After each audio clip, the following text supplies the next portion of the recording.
आपके क्षेत्र या आपके राज्य में कोई सरकारी योजना आती है, उसमें भ्रष्टाचार हो रहा है, जैसे कि हॉस्पिटल्स के लिए जो आयुष योजना है, उसमें आपको लगता है कि हॉस्पिटल भ्रष्टाचार कर रहा है, आपको इलाज फ्री नहीं मिल रहा है, या उसमें किसी भी तरीके का कोई भ्रष्टाचार हो रहा है, या जैसे स्कूलों में अगर कोई बच्चों के लिए योजना है वो ढंग से लागू नहीं हो रही है, उसमें पैसे का भ्रष्टाचार है, या कोई आवंटन की चीज आई हुई है उसमें भ्रष्टाचार हो रहा है, तो इस तरीके के मुद्दों को आप पीआईएल के माध्यम से फाइल कर सकते हैं और समाज को न्याय दिलवा सकते हैं।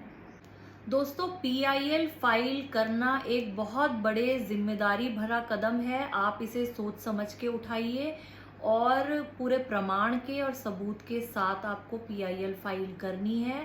पीआईएल फाइल करते समय आपको किन बातों का विशेष तौर पर ध्यान रखना है वो मैं आपको बताती हूँ। नंबर 1, आपके पास पीआईएल फाइल करने के समय बहुत बड़ा एक वैलिड और सॉलिड रीजन होना चाहिए कि आप ये पीआईएल फाइल क्यों करना चाहते हैं, समाज के किस वर्ग को ये प्रभावित कर रही है।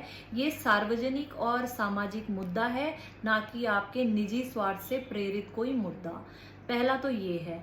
अब आपको जब आपका सब्जेक्ट मिल जाता है कि इस चीज पे मुझे पीआईएल करनी है, ये समाज से जुड़ी है, ये सार्वजनिक है, ये आपकी अपनी पर्सनल कोई रंजिश नहीं है या पर्सनल कोई स्वार्थ आपका नहीं जुड़ा है, जब ये चीज आपको मिल जाएगी तो नंबर 2 पॉइंट आता है कि अब उसके लिए हम एविडेंस कहाँ से लाएं, उसके लिए प्रमाण क्या है कि ये समस्या है। तो उसके लिए आरटीआई के माध्यम से आप ये प्रमाण ले सकते हैं।